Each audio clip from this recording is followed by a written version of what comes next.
So how can we disable a button in JavaScript when we click on a specific button?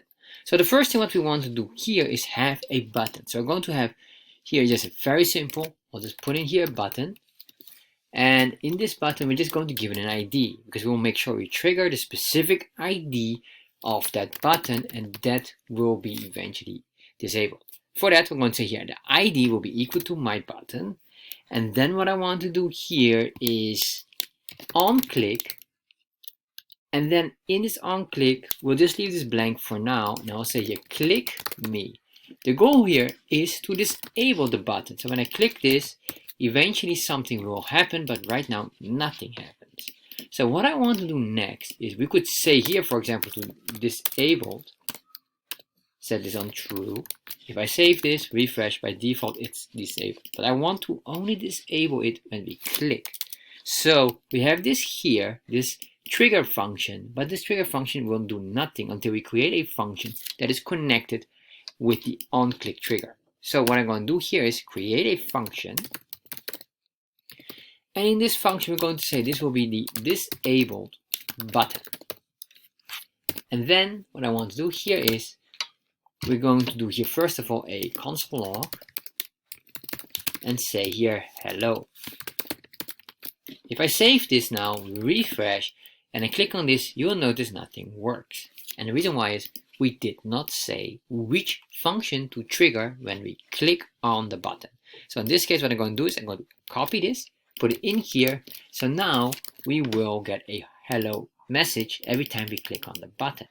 So what I want to do now is I want to disable this button on click. So how can we do it? There are multiple ways. I'm going to show you first one way, and then I'm going to show you another way as well. So what I can do here is say document dot, and I'm going to say here get the element by ID. And let me explain to you what this later on means. So what we're going to say here, basically what this says is go into the HTML document, which is this entire document here, and search for an element, which is basically a tag, any specific tag with the ID name of, and let's copy this, put it in here. This is a string value. So once we did this, we can just copy this, put it in here, save, refresh. If I click now on this, you can see we're getting this specific button tag here. So it shows the element that we click on because it's connected with the ID name. So what I can do next is I want to set this on disable. So what we could do here is say dot disable, and then we're going to set this on true. Let's save that, refresh. Then if I click, as you can see, it will disable the button right away. If I refresh, it will show again. And then if I click again on it, it's disabled, but you can see I cannot click anymore on this.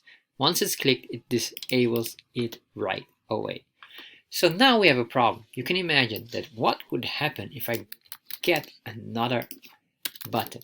Remember, in HTML, we're not allowed to have two identical IDs. So it needs to be a different ID. So how would I be able to click on this and then trigger the specific click of that button?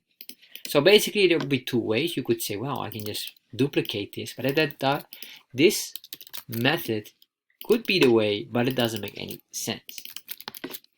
However, it would work like that, and if I click on this, it will disable the other one. However, I don't like this because this is not what we call dry, or basically not concise coding, where you don't have to repeat yourself multiple times. So what I'm going to do is I'm going to change this. I'm going to use here this value here, or this is what we call the argument, and this would be called the parameter. So the argument would be this, and the referring of this value would say this specific button. So now this is the argument, but it's the same term as a parameter for our function. So the parameter is basically just the same value. So what I can say here, this button, and what will happen then, it will indicate what button we click on. So let's do a console log on that, save, refresh, and if I click now on this, or the click me, you will see we get everything of the Onclick all the information here. If I change this and click on that one, oh, all right, let's make sure. We'll fine tune this, put that here, save, refresh. If I click on this button, in that case, we'll see here a different item. Did I get this wrong? My bad. Make sure that this number 2 ID will be different, of course. That needs to be unique. So if I click on that, now it says button ID number 2. If I refresh again, click on number 1, it shows my button instead of my button number 2. And if I click here, it recognizes the differences. So what I want to do now is that I want to get the ID name that we have here showing in the console log and grab that and then dynamically disable whatever we click on. So how do we do this? We can say here for this button, then we say here dot, and we're going to say here the ID. If I save this, refresh, click on that, and you can see now it will only extract the specific ID connected to the button we clicked. So what I want to do now, I want to make sure that that specific ID will be inserted in here. So you can see it like that. And then you can save this, refresh, click on this, it will disable, and click on that one, it will disable. Let's do it again. There we are. So now let's test it with the third one. Let's put that in there, say number 3, save, refresh, click on that, and you can see now it will just disable the one you click specifically. And that's it.